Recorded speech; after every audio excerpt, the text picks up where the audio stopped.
په دې علاقه کې چې 8 میاشتې مخکې کوم د معتبر خان چې دی نو دا میسنګ راته د دیو کور والا پولیس ته هیڅ قسم رپورټ نه کړی او دای ظاهره کړی و چې چونکې دا مخکې سعودي عرب ته تل 18 میاشتې تیرې کړلې درو دردا تللی د کور حل نه دی ویلی دا تل به هر حال بیا د ضرور ته شک شو چې زما د ضرور سره هیڅ قسم رابطه نه کیږي او دا 8 میاشتونو دا میسنګ دی نو لس 15 ورځې مخکې دیو پولیس ته ریپورټ وکړو په هغې کې موږ انکوایري سټارټ کړه چې اصل حقایق ته موږ ورسو چونکې ډېر زر تر زره ماله په دې کې زنانه راغلې وې سی ایم هاوس ته تللی وې افسرانو له تللی وې نو په دې کې موږ خپل انویسټیګیشن شروع کړو او د دیو د کور نه موږ انویسټیګیشن شروع کړو دې خلکو زموږ سره تعاون نه کوو نو د هغې نه دا معلومه شوه چې دې دا کم زوی د شاته چې موږ اریسټ کړی دی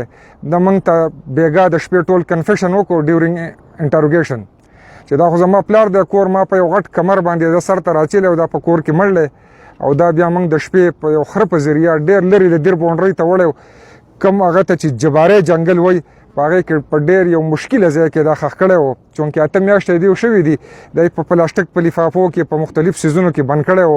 چونکې د هغې زیاته باډي خراب شوې ده خو د هغې ډانچه هر څه موږ ریکور کړه د ده په نشاندهۍ باندې مشران علاقه هم زموږ سره تلي وو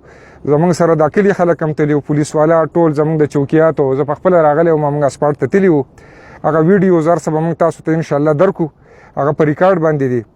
او د دې زوی په نشاندهۍ دا ریکور شو د کنفیشن وکړو قبر هم موږ ته ده وښو د ده په نشاندهۍ موږ بوتو د دې هر څه ایویډنس موږ د ځان څخه محفوظ کړی دی او دا په دې علاقه کې یو داسې کار و چې د وروڼو ته د خویندو ته خلکو ته تکلیف و کم خلک چې د دې نه و خبر د لوڼه وې چې کم په دې مقدمه کې عنوان نه و د ده په دې مرګ کې د هغو سره شراکتداري نه و هغو ته ډېر ټینشن و چونکې الحمدلله اوس هغه باډي میلاو شوه د هغو ټینشن سرې دس واقعه خو ډېره غټه ده خو د هغو ټینشن ختم شو او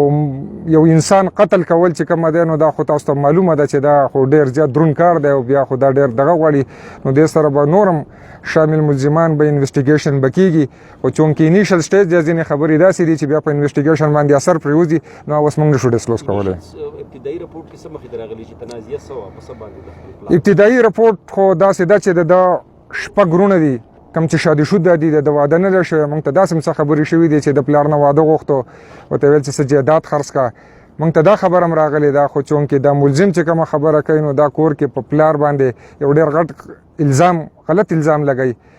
کم چې د یو پښتون په حیثیت سره زما خولې له نه راځي چې هغه زه ویم چې لکه دا په کور کې داسې د پلار یو داسې حرکت کوو چونکې هغه ایج هم داسې 60 سال